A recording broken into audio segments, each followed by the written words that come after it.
Of Beyond UX Design Live. How's it going? Chris, what's up, dude? How's it going, man? Yeah, good. How are you doing? Not too bad, man. Not too bad. I was funny because before we were on, I was chatting about how I have this pre-intro script. And then I went and I closed a bunch of windows and I closed the window. So now I don't have the intro script open. So anyway, we're just going to wing it here. This is the third one that I've done. You feel like after the third one, I would be a little bit better with it, but I'm still like learning. Oh, here it is. I minimized it. This Oh is my what god. happens with Yeah. lives, like all the time. I've done so many. I'm just like, well, something's going wrong. Oh Like, my god. don't worry Yeah. about it. Yeah. I don't really care that much, but Chris, I'm excited to have you on, man. I'm really excited. Real quick before we hop into it, I want to give a shout out to our sponsor this week. This week's episode is brought to you by Figma Academy from Dive Club. If you've tried to learn Figma on your own, but you just couldn't figure it out, Figma Academy is here to help. Join over 4,000 designers from industry leaders like Shopify, Microsoft, and Amazon that have already signed up. So head on over to beyonduxdesign.com/Figma and use the promo code BeyondUX at checkout to get $100 off any of their Figma courses. So don't wait. Kickstart your Figma mastery journey today. And as always, thanks so much to Chris, Siraquan, Stacy, Radu, Megan, Andrew, John, Mark, Kevin, and Jason for their support. And if you want to join those fine folks and many others and help keep the show independent and ad-free, you'll get some rough transcripts of the show. You'll get exclusive access to the entire video library of episodes, including episodes before they're even released. And you can get that instant access to all that for only $5 a month. Chris, I think that's a steal, man. And for more information on how you can support the show and help more people find out about what we're doing, check out beyonduxdesign.com/support. So, Chris, last week I had you on. Was it last week? I think time flies. It seems like it was forever ago. We actually talked, I guess, forever ago. But the episode was released last week, and we talked all about how to be your own self-advocate, stop being a doormat, and build influence in your org. And we've got some awesome questions that people submitted, and we're going to be keeping an eye on the chat. Where is the chat? How do you open the chat on this thing? I always forget. It's on the bottom right. There it is. Yeah, there it is. All right. So I if think I you're must monitor the LinkedIn as well. oh, right on. Yeah, I think Restream's cool because it pulls in all that stuff into the chat in Restream. So you can check it out if you want. It doesn't matter. But anyway, all right. So Chris, we've got some people that asked some questions. They submitted some stuff beforehand. But if you're listening out there and you want to ask Chris some questions, leave the questions in the comments if you're on YouTube or you're watching on LinkedIn. If you submit it, Chris and I will get those things. So please do that. That would be awesome. And actually, I got this little fun little thing. Where's the little, there's leave your, here, there we go. Boom. I love these little animations. Leave your comments, questions in the comments, and Chris will ask. So Chris, I've already introduced you multiple times because I've had you on the show twice. This is the third time we've been hanging out together talking about this stuff.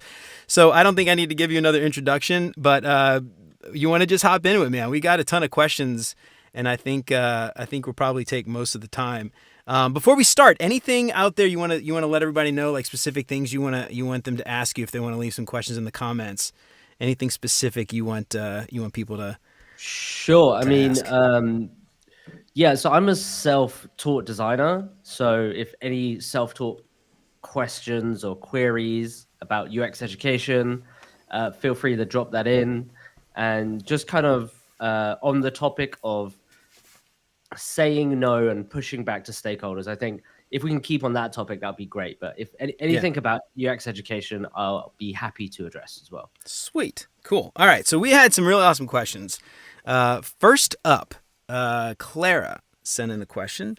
And she said, Chris, I can relate to what you said about how it sucks being the sole UX person at your company and the heavy feeling of responsibility. And on the show, you spoke a little about feeling like a doormat, which makes a ton of sense. What really helped you to be able to consistently speak from a place of advocacy and leadership and sustain that? And the follow-up, how do you overcome moments of setback to keep the momentum? Oh, okay. Great question. I think the first one, I spoke about that I was the default design lead. So I felt a sense of responsibility to the team members that I brought on and interviewed. So I think that really helped, where it was like, because I had some institutional knowledge and some background on where the company is, the product. So it just almost was quite natural for me to be like, okay, guys, like let's rally around this idea. Like I've been working on this a little bit longer, and sort of formed a bond with the team around that. And yeah, so that helped from an advocacy standpoint, especially during my first job.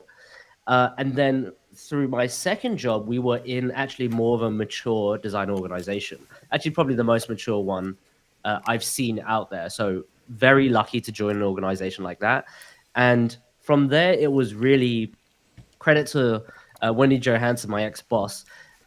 She was the co-founder and baked in sort of this design DNA where you're expected to speak up in meetings. She would always be the last person to speak. So, and that kind of just drilled in to me with meetings of my teammates that, hey, let ideas, surface first. Um, and yeah, and because we didn't have a product manager position in the company, we're a consulting company, so design was always at the forefront. So when we met clients, design was expected to lead that conversation, and the project manager or playing that kind of scrum master role was just like there to just I don't know, client comms or whatever, but we would always come in right at the beginning of the project. So in that sense, it kind of built that advocacy straight from the beginning with clients and therefore inside the organization. So I think those are like reinforcing kind of mechanisms that happened. Yeah, that one you just mentioned too, the leadership, like actually giving their team the space to speak up and making them comfortable so that they Mm. can speak up. I know we talk a lot about how, like, as designers, like we certainly need to do our job, right? And in our episode, you talked a lot about ownership, right? And how you can own stuff. But it's interesting to think about, like, at a certain point, like your leaders have to also support you too, and if they're not, there's a lot of hard questions you got to ask yourself about, like, am I on the right team? And am I in the right place to actually grow? And I don't think, like, a lot of times we don't think about that. Like, we think about, managers like helping us get money for training or whatever, or removing roadblocks. But that part too about, like, opening up the room, being the last person to speak, that Mm. says a lot about that leader. And I think that's something really important to think about. I don't know. I know it's hard, like with the job market. You can't just say, like, oh, if you don't have that, quit. But it's interesting though. I love that you call that out, because I think that's like really important, man. And I think a And lot of what people was don't really think about it. yeah, what was the second part of that question? Is like, how do I keep the momentum Yeah, how do you going? how do you overcome moments of setback so that you keep that momentum up? I mean, there's always going to be setbacks, just depending on how big it is. Like, if you leave a job, then there's no coming back Yeah. to that role, right? I've done that too. So there is a point of no return. Okay. But I think if you still believe that the good fight is worth fighting for, and of course, you have to pick which ones you want to fight for. Not every fight is really worth it and really Yeah. matters. So, yeah, if it's worth fighting for, I think it's admirable that you kind of stick to it. But yeah, it's a hard question because it just depends what setbacks. And That's true. Yeah. um, I think having good people around as well that you can kind of bounce ideas off, and also embody some of the values of your design culture and design team, that really helps. Because if you do feel like you're on your own, and if you're this one person team, it can be super isolating.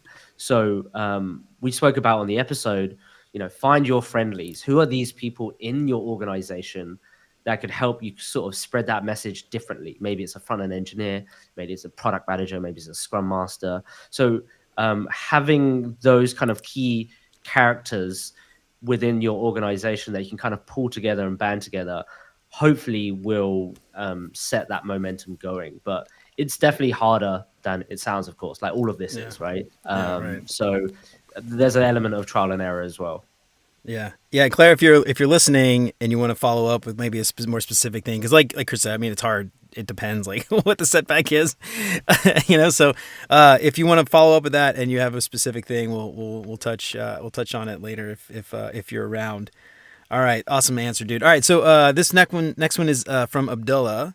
So, what's the right amount of empathy in teamwork? As designers, we tend to be more empathetic towards a situation than maybe others, like product managers.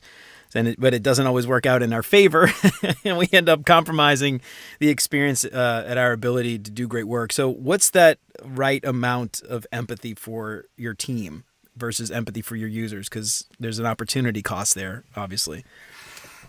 Oh, this is so tough. The right That's a good amount of question. empathy to live life. Yeah, good question. I think, okay, like typically we have to say it depends. So, Mm-hmm. what is the urgency of the situation? So, like, if we have an example, like we have to ship something in 1 month, and there's no going back from this date. We've promised the investors. It's a pretty critical, like mission critical project to get over the line, right? Therefore, the time dictates that uh, the users probably won't get much of our empathy spectrum, or let's just say the percentage of empathy that we can dish out. We have Mm-hmm. to empathize with the business more, the product more, just because there's a hard deadline. It doesn't mean that the users will get 0% empathy, but in that process of just short delivering and shipping work, you'll have to then have that scale and be like, okay, well, now I need to prioritize because there's not enough time to think, research, rigorous testing, and all this stuff that we do. So, um, yeah. So imagine it not being binary and 0 and 1, right? It's not a zero sum Yeah. game of team and users. It's actually more of a scale of when you need to do more of like empathy towards the team because maybe technical constraints, they're stuck a difficult timeline, zero budget, and then it's like empathy to the users where it's more about continuous learning, continuous improvement on the product. Like if you have more space of like more budget, more time there, then you can kind of focus more on that. And you have these initiatives that span it across the product. So therefore, you probably need more empathy towards the users there. And yeah, this is a delicate balancing act because it also could be dependent, not just situationally, not just Mm-hmm. contextually about like the project timeline, but it could depend on the situation as well. Like what sort of conversations you have, what problems are they bringing to you, what's the reason behind what they say, what they are doing, and the reason why. So it's so complex, and yeah, I think just to sum it up in a nutshell, that delicate balancing act of like scale, like percentage, that like moving target. Yeah. Mm-hmm. Yeah. Yeah, it's I'm thinking too, like when I think about this idea, because there's certainly we talk a lot about empathy for users, but a lot of people, I don't think we just ignore that empathy for your team. I think that's really important too. But to Abdullah's point, like you could go too far and ignore the users, and I think of like this concept of yes and improv, right, which is not to just say yes to everything. It's about how to get to yes. Like, why are you asking for this? What is, and instead of just saying no immediately, no, we can't do that. It's okay. I'm hear you. Let's figure this out. Like, why is this important? How do we get there? And then, like you said, it's a balancing act and it totally depends on the context. But yeah, I love that answer, man. And I think it's like such a good question. I'm glad like Abdullah's thinking about it because, it's one of those things like I don't think we think about it enough as UX designers, empathy for our team. I think that's really important. All right, cool, man. So we got a couple of questions coming in LinkedIn. We got some other questions that people submitted before, but I want to make sure we get some of this stuff from LinkedIn. So let's see. Samantha. I'm sorry, Santosh. I read that wrong. Santosh, that was like, I don't know how I got Samantha out of that. Sorry, Santosh. Hey, Chris, how can we step back from our artistic perspective of ourselves and discover a more user-friendly design as a self-taught designer? The artistic perspective of ourselves. Well, I think like artist versus designer and not, thinking about it from an artist perspective, but a designer's perspective. That's what I think. I think that's yeah. what he means. Ooh, these are great questions. Like I haven't thought about this stuff Pretty in deep, dude. I know. a minute. Yeah, like the question is, do I have an artistic view of myself? Uh, and I probably do. Okay. So I agree with the first half of the question. The second half of the question is, how do you discover the sort of user-friendly design as a self-taught designer?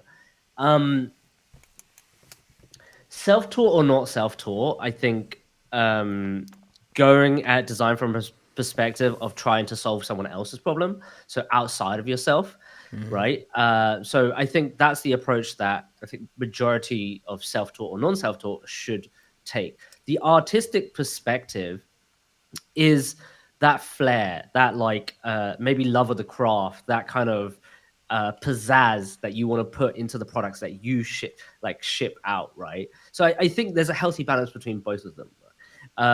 And if you just asked what the users want, or you just care about like what's kind of existing things out there that solves problems, I don't think the product is going to be any good, or at least it's just going to be bland, right? It's another Mhm. to-do list app, right? The reason that some to-do list apps work is because they have something different. They have a unique view on how to-do lists should be done. They have a great design.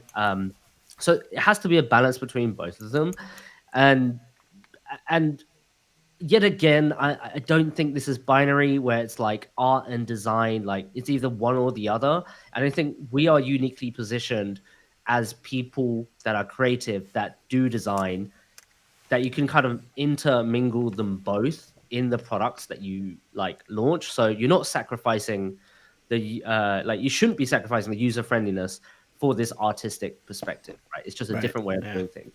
But you could easily do that. Like if you just care about like super fancy animations on your website, but people can't actually use the navigation or even read what the text says because it just flies away, then that's a trade-off, right? Like, don't do that trade-off. But I, I don't know if I answered this question right, but Yeah. I basically just said what I wanted to say about art and design. No, Anyway, I mean, I don't know how else to answer that. I think it's a good answer. I don't know. I actually think a lot about one of the things I was just thinking in my head too, about art versus design and having that artistic flair. I've had conversations with people in the past that things like design systems, inhibit your creativity and it keeps you like confined into this little box. But I have seen people. I want to give a shout out to Dave Navarro, like not the guy from Red Hot Chili Peppers, but a dude I used to work with at GE. He would take the design system that we had in place, and somehow his apps always looked different. Like I could tell, like that was David's app. I knew David designed that, and he would take the design system and he would just interpret it in a different way and be very creative in how he utilized the design system, and it met all the specs. It fit into the suite. It didn't look out of place. It just didn't look like just a bunch of tables on a page, and you know what I mean? Like, so I don't know. There's like certainly like I love what you're talking about, like just that little flair. It's like your love of craft and being able to take that design mentality, but like add a little bit of that artistic kind of icing on top to make it yours, and it's certainly something that like you got to practice over time, and it's hard to put into place, but like I don't know, I just wanted to throw that out there as an anecdote because I think that is certainly possible to balance in a great way, like that design and artistic sort of aspect of our job, you Jerry, know I also want to talk about like three different products just really quickly. Okay, so we have Gmail. Everybody knows it, right? It's email I've standard. used it. Yeah. But there's Yeah. yeah, you've heard of it. But and then there's two other really interesting approaches to email. One is Superhuman, and then the other is Hey.com. Okay. And they're both wildly different. They do the same shit. It's email, for God's sake, right? One, Superhuman, is more focused on shortcuts, having the concept of inbox zero. And then the other is more designed like a feed. So your email, no different inboxes, just a feed, Oh and wow. Okay. things just disappear as you jug them, and like it's just super interesting. They're both very, very different apps and very different flair. One's like more premium, the other's more playful. So with something like email, something so boring and ubiquitous, people have thought around how to reinvent this and what kind of positioning uh, through the lens of like is it more user friendly? That's definitely one Right. thing they talk about. But also, where's the flair? And I believe that's where those two products stand out from Gmail. So it's really interesting. So something as boring as that, you can kind of, go crazy with it. Yeah. Yeah. Yeah. No, I love that. I've never heard of either of those. I have to go check those out. That's really cool. The idea of like inbox as a feed is really fascinating to me. I'm just like the first thing that I thought of though was like as someone using email for work, like the dread of like something disappearing. But obviously, I mean that's more for commercial, personal use. Obviously, I don't think they're expecting like somebody like a designer to use that as like their inbox to deal with clients. But anyway, that's really cool. I have to add, like, what was it called again? What was it too? One is called Superhuman, and then the other is Superhuman. called Okay. Hey. Yeah, Superhuman was Okay. famously known for charging $30 a Oh month for God. Oh email, Jesus. Okay. and people were like, Yeah, "You're I'm not gonna crazy." try it then. Yeah, yeah. All right, dude. Cool. Oh man. All right. So Gaozhang's on, man. I just saw she posted from California. It's early over there. Yeah, we were doing 9 a.m. Eastern because we've been doing these in the afternoon, which accommodates for West Coast time. But everybody in like Asia and Europe and stuff was having a really hard time. So we were trying to. And you're actually. It's like 9:30 for you, so it's like pretty late. It's like 12-hour difference. All right, let's see. I'm going to do another question from somebody that submitted one. We got a bunch. I'm trying to find one of the better ones. This is a good one. All right, so as a new designer, I feel pressure to say yes to my product managers, engineers, and stuff like that, even if it's not a priority or something. Even if they're already overloaded. How can I politely set boundaries and communicate my availability without coming across as a difficult or uncooperative, stick in the mud? Sure. I think the first step to saying no is to find out, or just to ask the question, like, okay, what do you need? Okay, why do you need it? When do you Mm-hmm. need it by? Just to understand the context of how important is this thing to that person? Because if you dive and probe, sometimes you'll find that they just ask you to do something because it was the easiest route for, or so they seemed, right? And Mm-hmm. maybe they could do it themselves, they could ask someone else. Maybe you're just the first one. So don't assume anything straight away. I would go into your toolbox of asking questions and then figuring out like where does it fit in terms of your list of priorities, right? Because there's things that you need to get done, and there's this analogy of when someone comes to you with a problem, they've basically put a monkey on your table, right? Mm. And it's their monkey, but they just given you the monkey. So now you just have a bunch of monkeys and you have to like shut them all up, right? So what you want to do is eliminate the amount of monkeys you get. And of course, you still have to be collaborative, you still have to do work, but figuring out like that priority and then communicating that in a way like, hey, there's two things I need to do this week and they're super, super important. Why don't we put this on the backlog for next week? And you can make it even more transparent and actually have a physical backlog, right? Or a digital one like Trello or whatever. Mm-hmm. So you can say, okay, like, because let's just say in a world where the design team is super swamped, let's just say there's two people dealing with 5 product managers, you can have a collective backlog and things get prioritized over time. You do this with them, and then it's quite clear that, hey, that task is going to get done when, and they can see like you're not just BSing, you're actually working and you're actually trying to deliver value. So I Yeah. think it's coming from a place of understanding and asking questions, and then 2, kind of negotiate what can be done now versus what can be done later. Yeah. Yeah. And again, I think about that idea of yes and, right? And in improv, it's not about just doing whatever. It's about like, you know, about keeping the conversation going. That's what yes Mm, and is about. It's less about, it's about not stopping the conversation. So like in this case, you don't say no. You don't say, unless it's like an absolutely terrible idea, whatever. But like if it's something weird and you're like, where's this coming from? Digging into it. I mean, just use your UX skills, just like you would talk to a user, like stakeholder interviews or whatever, and investigate that and uncover the why, the reasoning behind it, the need, the actual pain point, the problem that they're trying to get to. And, I think some people probably will be frustrated with that depending on who you're dealing with. And I think, again, going back to your previous point before, it's about choosing your battles and figuring out like which am I pissing this person off? How important is this person? Does it matter if they're pissed off? I think that's another good question to ask. What happens if they get pissed off? How does that impact me and the rest of my team? And is this something I just need to do, shut up and do, or is this something I actually need to like push back on? I think it depends, because it all depends on like what the problem is, the level of severity, how many other problems you have to deal with. Like, is this as important as the other ones?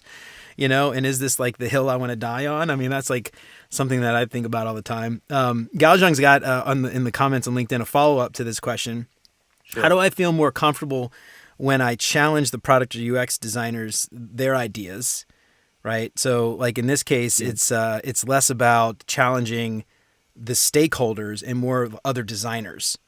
She says, I want to be liked, but I also have really good ideas. So I guess to summarize, it's sort of like one of those things like, as a designer, how do I push back on other designers when I don't agree with their design decision? This should be, this should be something that you hone throughout your career. And it's really, really important. And you can do it if you're not comfortable in just kind of like going over to the table and just kind of like giving that quick feedback. You can make it formal. You can formalize this with a weekly crit, where the whole point of the session is to bash each other's ideas so we can come with the best idea, right? And you can do these like informal crits, right? Where it's like every Tuesday or whatever, 1 hour, we just kind of see what work we did, review some stuff, and then throw them ideas. So like set that environment if you're just like not that confident, and lay out the ground rules, because ground rules for critiques are really, really important. And you can have a silent crit as well, where someone introduces their work, then you write things down on a Post-it, and then we go around the room and read them. Right. Like then there's like less pressure for you to just kind of like spit out without even thinking. So that's one technique, but it's I guess my question for this designer would be like, why are you afraid to hurt other people's feelings? Is it because you haven't delivered feedback before? Are there opportunities for you to sort of practice giving feedback in a different way, in a different scenario? Or is it because that when other designers give you feedback on your work, that's how you feel? So you're projecting that kind of emotion if you try to give feedback, right? And I think as long as there's some context around setting like, oh, we're here to give feedback, or this is a feedback session, let's look at some of the works. And remember, just because your idea is good, that doesn't mean it's going to get picked, okay? Yeah, and I just want to say that, right? Like this person says, oh, my idea is good, but okay, like how do you judge a good idea, right? Have you thought about all the other constraints that the design has thought about? So understanding their context, maybe your idea is not that good, right? Maybe they've spoken to more developers than you have. So yeah, the short answer is set up a informal or formal meeting that you guys can specifically discuss feedback on design work, and start from there and iterate as you go along. What do people like? What are the people not like? What are the ground rules? How long does it need to be? Etc. Anything to add, Jeremy? Yeah. I was going to say, this is one of my favorite books after articulating design decisions. But Discussing Design by Adam Connor and Aaron Irizarry. Sorry, I always like have trouble pronouncing his name. But anyway, this is like one of my favorite books. Like I think every designer should read this book. Every design team should read this book. But it's all about critique. And one of the main tenets of the book is that critique is a skill, just like any other thing. And if you don't do it often and you don't build up that muscle, you're going to have a very hard time doing it. And you build a culture of critique. And, they talk a lot about how to do that and actionable tips and stuff in there. So that's like a really great book. But the other thing that I was going to just say is, for when you have like good idea, I think it's about context, like you said. And you have no idea like what that designer tried or didn't do if you didn't set up that critique, because in theory that critique is talking about all the things they did to get to where they are, and saying like, I want feedback specifically on this, because it's possible too that like they've tried that thing, it got shot down, and this is the end result, right? And you coming in saying, I don't like it, like it's not going to help, but you've got to understand that whole context. And that's what like a formal critique session is really great. And I love your idea of a silent critique. That's a brilliant one too. Just write it on a sticky note and put it up or something. That one's really good. I love that. All right, dude. Let's see. We got another question from the chat. Actually, before we move on, Tom Pryor actually posted us speaking about this idea of design versus art. A quote I think is worth reading, but from Eric Spikerman.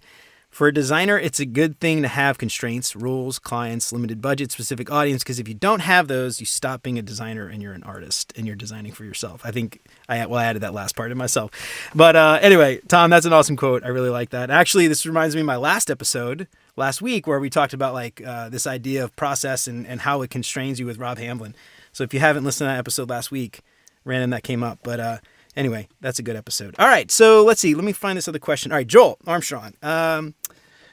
You have a client who isn't interested in the design process or the agile method of building their project or their product. They want click done. Have you dealt with this situation deep into a project, and how do you handle that? Yeah, that's basically most clients, right? Like, imagine a client just be like, yeah, do your process, man, do rigorous research, ethnographic studies. That's a dream, right? Yeah, like, right. even as a even Does that if, exist? yeah, exactly. Like, even if they were a designer, Yeah. then they turn into a founder. They're like, hey, do the work. All right, get it done. They won't even ask you for all that stuff. So yeah, that's 100% of the clients.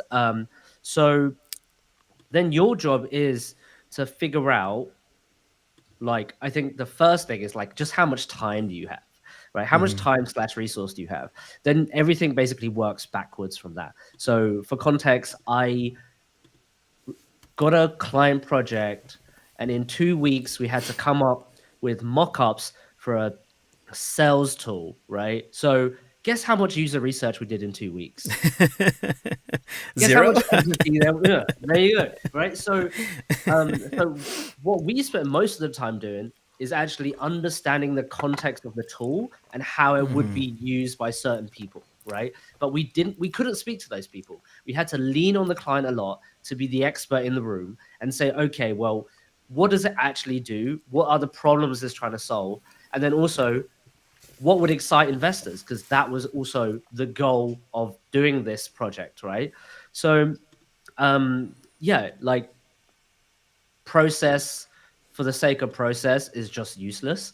So, and really, you're there, like, you can learn the process, and I believe you should if you're a beginner, but knowing how to maneuver and break things and go back and forth, go in loops, that's kind of why they pay you to do what you do, right? Not just for that visual output. So navigating that space is like, it's 90% of the job, right? 10% of it is UI. But for us, we spent so much time just trying to understand, like, what is it? It's such a niche tool that I would never use. It spent me a best part of, like, I don't know, 11 days to try to get into that. So I think, Yeah. back to the question of, like, well, how do you deal with a client like that? Well, you have to kind of see it from their perspective. Here's empathizing with a client. What do they want to achieve? What's the context of the platform, the use? And from there, you can kind of see where the gaps are. And if you have enough time, fill those gaps with things in your toolbox, like process orientated stuff.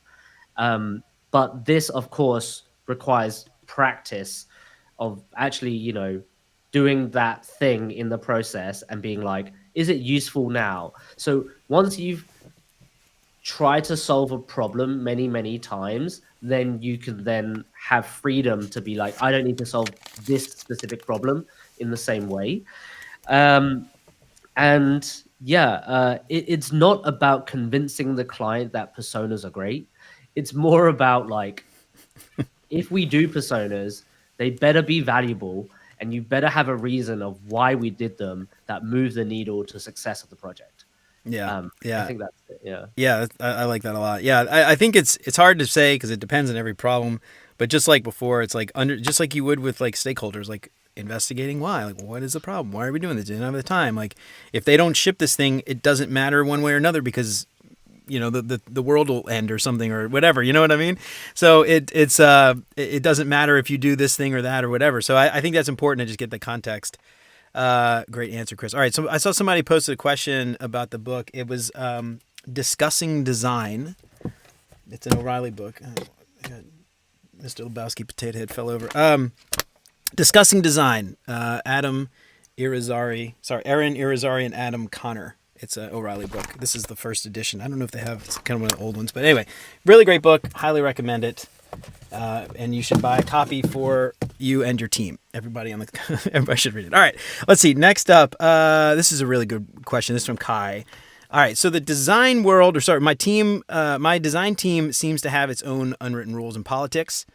How can I, as a junior designer, navigate all of the agendas while still making sure that I'm trying to, I guess, let's see how I'm going to rephrase this. How can I, as a junior designer, navigate all the politics while still building influence on my team? Ooh. I think first rule of building influence, or at least what I think the first rule is just helping folks. Be useful and help people that don't even ask for it. Maybe just try to be as useful as possible. I think that as a junior is more than enough to build influence. I think if you can be useful to people around you or be enthusiastic, be proactive and be like, hey, you're doing user research. Can I be a note taker? Like simple, right? That's really needed.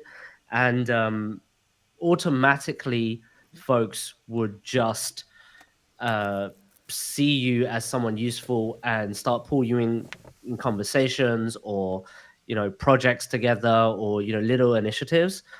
And then understanding politics is a hard one, I think. Yeah.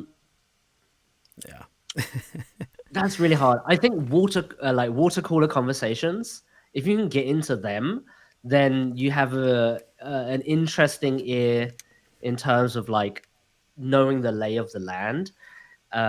So like usually that stuff happens in casual chats, right? Like you're having a coffee, you're having lunch, you're walking in the hallway.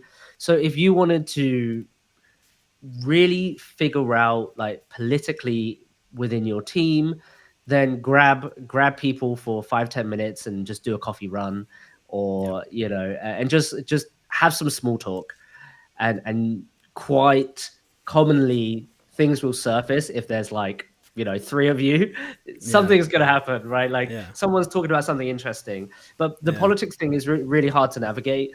I think it is different in all different sort of cultures, just depending on also who they're talking to. Like if they're talking to their manager, there might not be that gossip dynamic of like politics, right? But if it's like a peer and peer, that may surface. So politics is harder to navigate. I don't have a good answer for that. But for the influences, proactive, enthusiastic, lend a hand when you can. And do you have another one here for like how do you build influence, Jeremy?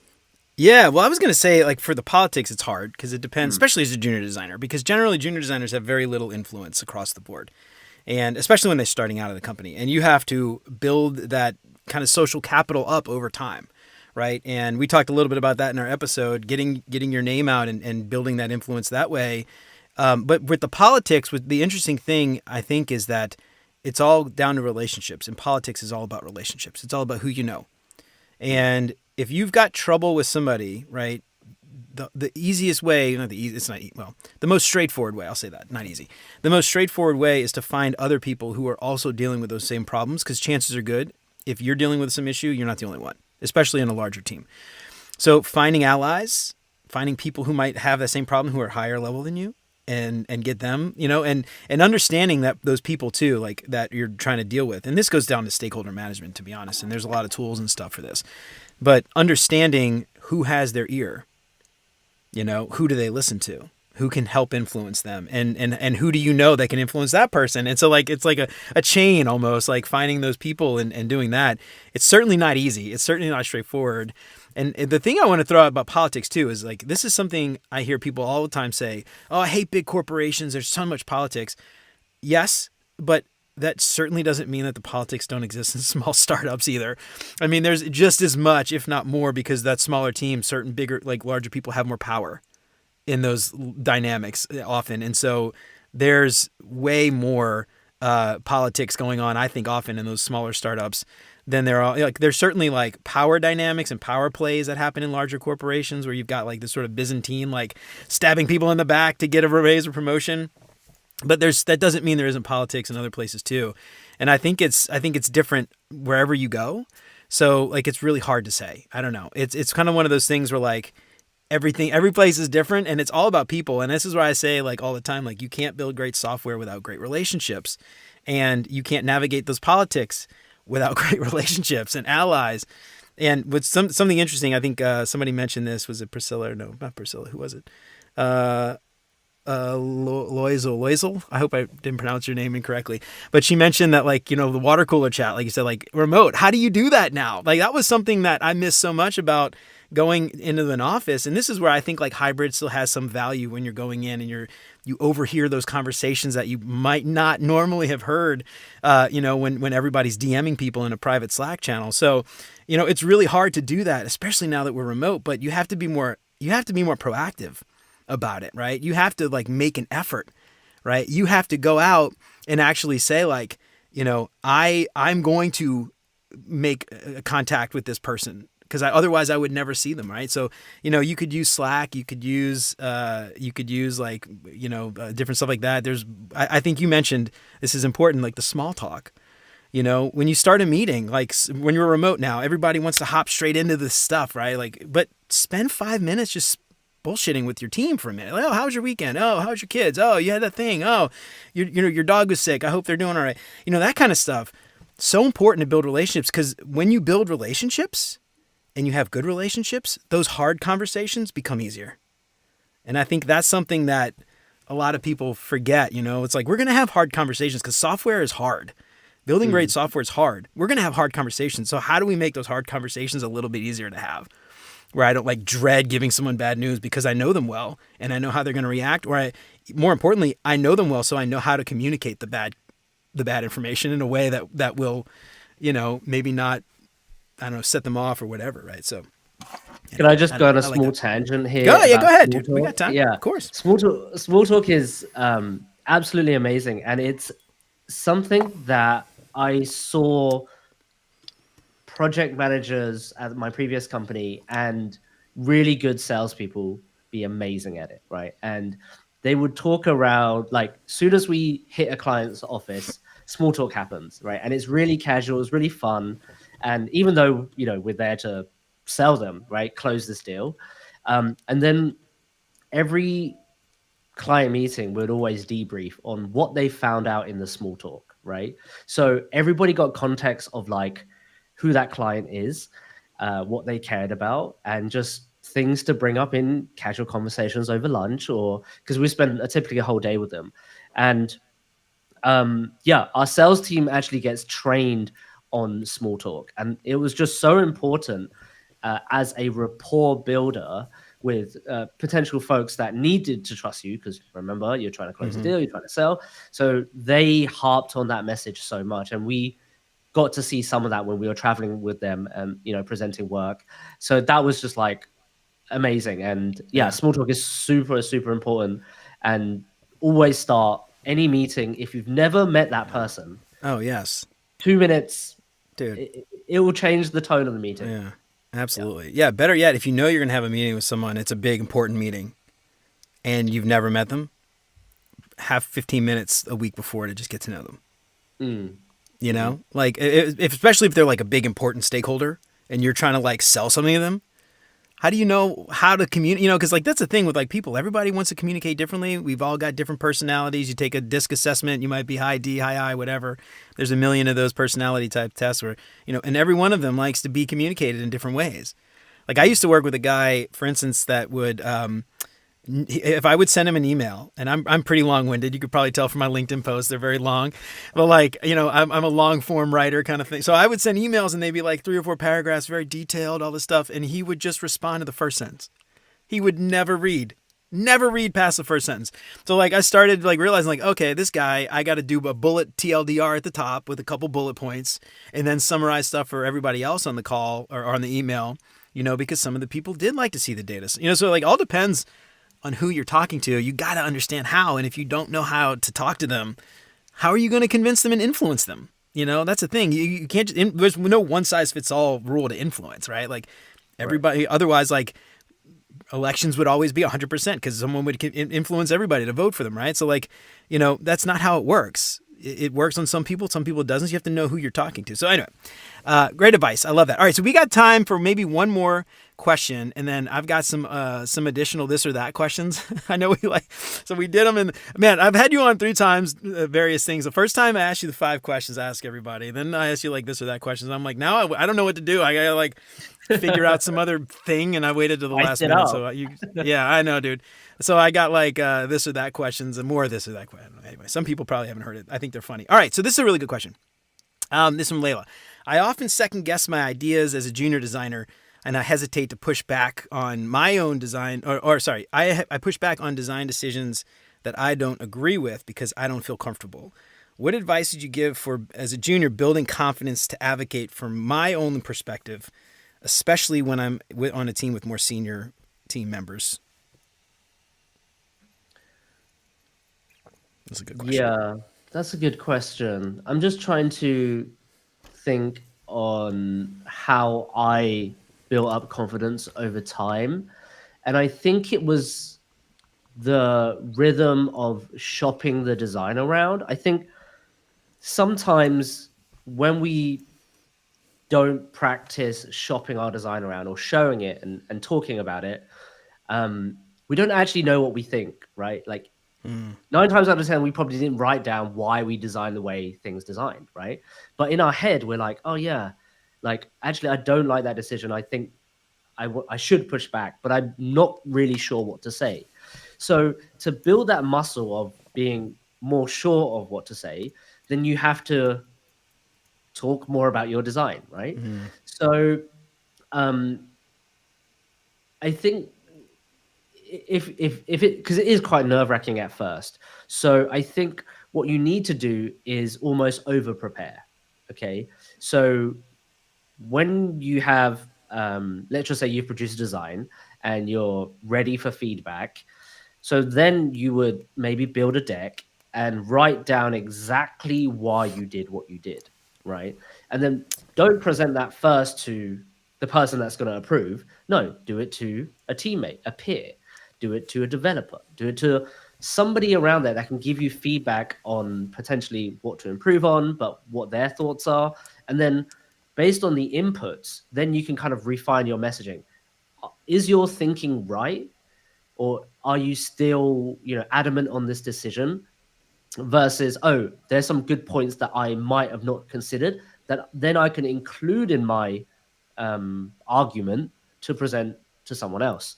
So it's actually having that practice of like speaking about your designs and then, of course, like, crystallizing it, and then how you deliver the message also really important. But that rep of like just talking about it is probably the best first step. And if you're not confident in terms of someone that may be more senior, that you don't feel that close with, try and find friends in the organization, people with literally, that you can say anything to, right? Or the most comfortable person, be like, hey, I want to talk about this design. Can you just give me a couple of minutes? And then over time, you should get more comfortable with like random strangers that could be like a CEO or some exec in the room, right? But first, start with friendlies. Yeah, absolutely. Yeah, the first thing I'm kind of thinking of in my head, and you alluded to this, I think, is find other people in your organization. We talk about mentors all the time, and the first thing people think is stuff like ADP lists. That's not what I'm talking about. I'm talking about finding people that you can go to on a regular basis in confidence that can help give you feedback Not even, it doesn't even have to be other designers. These could be stakeholders. These could be other senior people. Maybe you've a VP, an executive, somebody that you've got a chance to like interact with, and you build this long-term relationship and they become your mentor, right? Like internally. And they know the business, they know the other stakeholders, they know the other people, they know the market conditions, whatever, and they can give you like honest feedback on your work, right? And so like I think like you said, like talking about it and practicing that is like the best thing you could possibly do. And like you said, finding other friendly people who are willing to give you honest feedback and say, no, this isn't actually very good, or no, this isn't going to solve the problem because here's why, but have you thought about this other thing? And be like, oh my God, I never thought of that, right? Mm-hmm. And that can help build your confidence up over time, hearing the things that were wrong and how you fix them, and be confident that it was right now. Or even, yeah, that was actually a great idea. I think that's good work. We should definitely shop this around with more people, you know? And so either way, I think that builds up, you know, but it doesn't happen without having those conversations. You know, it's like you have to talk about it, like you said. And the other interesting thing too is that idea, like storytelling. You know, Jeff White talks about storytelling. That, like, you can apply those techniques there to influence them that way. We didn't talk about the influence, but that's actually a really great idea. It was like that idea of storytelling. But here again, this is sort of the same kind of thing. I think it all applies. If you don't feel confident giving your design decisions or selling those, like figure out how, practice talking about them, write it down, record yourself pitching it to somebody, and then watch it back. You know, and you can see, I mean, people hate, they cringe at the idea of watching themselves or listening to their own voice, but you want to see and hear what other people see and hear. You know, if you don't like the sound of your voice, you think it's too high pitch or low pitch or squeaky or whatever, I mean, whatever it is, you feel, you know, practice like how to change it. You can practice that. You know, if you think you say too many filler words, like or you could practice not saying filler words. Right. So anyway, practice. I love that idea. All right, dude. So we've got like about 8 minutes left before we get out of here. I want to ask you some more this or that questions. We're going to do like a lightning round. I've just got 20 questions, and okay, I'm not going to ask you any more than 20 questions, and then we'll get out of here. All right, dude. First thing that comes to your mind, you don't have to think about it. You ready? Yep, I'm ready. Let's do it. All right. Pen or pencil? Pencil. All right. On your notebooks, dot graph or lines? Dot graph. All right. What's worse, laundry or dishes? Laundry. All right. Bath or shower? Shower. All right. Sneakers or flip-flops? Sneakers all day. All right. Marvel or DC comics? Marvel all day. All day, yeah, Marvel. I'm with you too. It's hard to like compete with Marvel, especially now that like Disney bought them. How do you compete? All right. Bowling or putt-putt? Putt-putt. I like putt-putt. All right. Pizza or tacos? Ooh, that's tough. Tacos. All right. When you're sleeping, fan or no fan? No fan. No fan. Really? I feel like Vietnam would be so hot. Like you AC. If it was AC or fan, it would be AC. Yeah. Yeah. Well, like when I think about this is like the noise. That's what I was thinking when I wrote the fan or the noise from the fan. So it's like the noise of the AC. Anyway, I don't know. This is a weird really written question. All right. Ninjas or pirates? Ninjas all day. Ninjas are amazing. Yeah, I'd totally be a ninja. All right. Be a famous director or a famous actor, behind the scenes or in front of the camera? Director. Way more impressive. Yes. Yeah. Okay. For me, I'm like, directors are amazing. Yeah. You know what I like about being well, I guess famous directors, you'd probably get noticed, but like, I could go places without being like harassed by everyone wanting my autograph. If I was a director, I could go places, also, and you know. The film itself is the director. It's the embodiment of their vision, and the actor just plays, of course, a huge role, but not as big as the director. If there wasn't a director, the film wouldn't work. If we changed actors, it probably could still do well. Yeah, I think you're right. The director makes it for sure. All right. Have the ability to read minds or be invisible? Read minds. All right. This is a really good question. I had a hard time deciding what I would pick. Would you rather be able to talk to animals or speak every foreign language? Speak every foreign language. Yeah, I don't know. I was thinking like how valuable that would be to like talk to animals though. It's Can you imagine talking to your dog? I just like imagine like I would. What I always said, I want to have a beer with my dog and like listen to what his life has been like. That would be really cool. Yeah, no, you're completely right. There's this funny joke that Ricky Gervais tells is like, if you were to speak to a lion, they would have no context. If you're like, I'm going to Costco, they'll be like, what? Like, I reckon if animals could speak, it would just be the weirdest thing. Like, it would just be so weird that we'll spend ages deciphering it, like aliens. Like, we'd be Yeah. like, what is this dog saying? So my dog, he was a rescue, and they caught him in the Atchafalaya Basin swamp down in Louisiana, and he got caught in a bear trap. And like, I just want to know his story. I want to know, how did you end up in that bear trap, dude? Like, how did you end up in the swamp? He was I gotta hunting the know. I really gotta bear, know. Yeah, he obviously. was He was hunting like, bears. I All mean, right. yeah. All right. So let's see. Well, we're running out of time here. All right. So I saw my buddy Derek. So my good buddy Derek, he just left a comment. He's actually on YouTube. I don't think anyone on LinkedIn can see it. Derek's the co-host of my other podcast, Retro Time Podcast. And every time we had a guest on, we were asking him a bunch of this or that questions. And there was always one question we asked every guest. And it's a very important question. And you may be judged harshly by Let's go. me and Derek if you answer this, because there is definitely a right answer to this question. Star no. Trek or Star Wars? Oh, shit. This is hard. I will judge you harshly. Star Trek. Yes! He answered it, Derek. He got it right. All right, good job. Good man. Favorite Star Trek series? Favorite Star Trek series? This is not a this or that question. Well, it's the one that I watched like in really late hours when I was like 14 years old. It's probably Next Gen, where it's Patrick Stewart. yeah, Patrick Stewart. He's pretty old at that time, so he's not young. Is that Next Gen? Yeah, that's Next Gen. Yeah. Okay, cool. Yeah, that's TNG. TNG as the nerds call it. Okay, there you go, TNG. I knew All that. right, Derek. I knew that. Yeah, there you go. All right, Derek, we got a fellow Trekkie here. All right, cool. All right, so let's see. I got one more question, and this is design related question. Your wireframes come to life, but they only come to life as origami models or as sand sculptures. Which do you pick? It's a very important question. I like that. I think origami models. I think there's something about origami that's just amazing. So Yeah, I feel like you could pick them up, move them around. Sand sculptures seem to be very delicate. I don't know. All right, Chris. That's it, dude. Anything else out there before we get out of here? Any parting advice on not being a doormat, the art of saying no, being your own best advocate?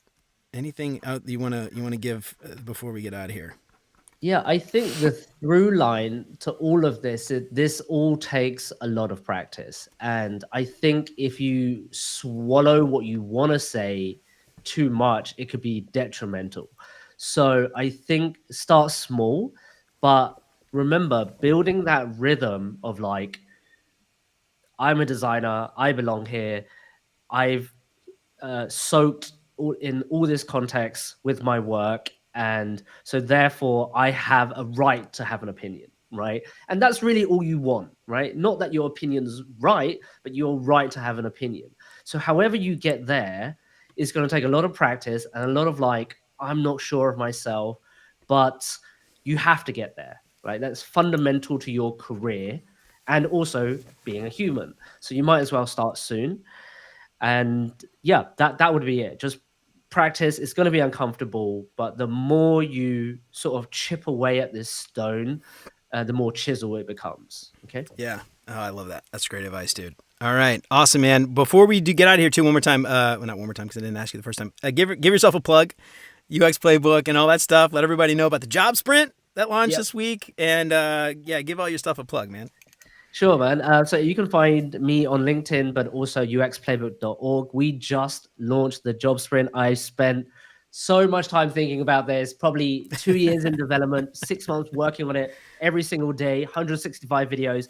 It's a course to help you land your next UX role. And for the folks that are still applying to 100 jobs a week and wondering why they get ghosted, it's time to actually change your approach. And a lot of designers out there still don't know that they have to do something different. And I'm telling you, you should do something different. Otherwise, suffer the consequences of just getting ghosted all the time. So check out uxplaybook.org/job sprint. Hell yeah. All right, dude. Awesome, Chris. Well, thanks again for coming on, man. I really appreciate it. All right. Enjoyed that's it from us. Third time's the charm. Third time. Hell yeah, like man. It. Keep Yeah, it yeah, maybe And like your questions before. are always amazing, man. Yeah, So. well, it's people I'm asking. These are people submitted this stuff. It was all y'all out there listening. Thanks for submitting thoughtful, intelligent questions. I continuously amazed by my audience here and the depth of insights that they bring to the table. So I love it. All right. Well, oh God, I can't talk today. Well, all right, y'all. That's it for Chris and me for today. I hope we helped to shed a little bit of light on how you can stop being a doormat and become your own best advocate. Learn to push back a little bit without being a total jerk about it. Don't forget to subscribe wherever you listen to podcasts. If you know somebody who might find any of this stuff useful, then for the love of God, tell them, please. I would love that. That'd be amazing. Help keep the show independent and ad-free. Check out beyonduxdesign.com/support to find out how. You can join Chris, Siraquan, Stacy, Radu, Megan, Andrew, John, Mark, Kevin, Jason, and many others, and help keep the show independent and ad-free. And you'll get rough transcripts and exclusive access to all the videos, every episode, even episodes before they're released. You can get instant access for as little as $5 a month. Head on over to beyonduxdesign.com/Figma. Use the promo code BeyondUX at checkout to get $100 off any of their Figma courses. Join over 4,000 designers from industry leaders like Shopify, Microsoft, Amazon that have already signed up. So kickstart your Figma mastery journey today. Do not wait. Remember to sign up for the newsletter. Check out all the past episodes along with all the show notes at beyonduxdesign.com.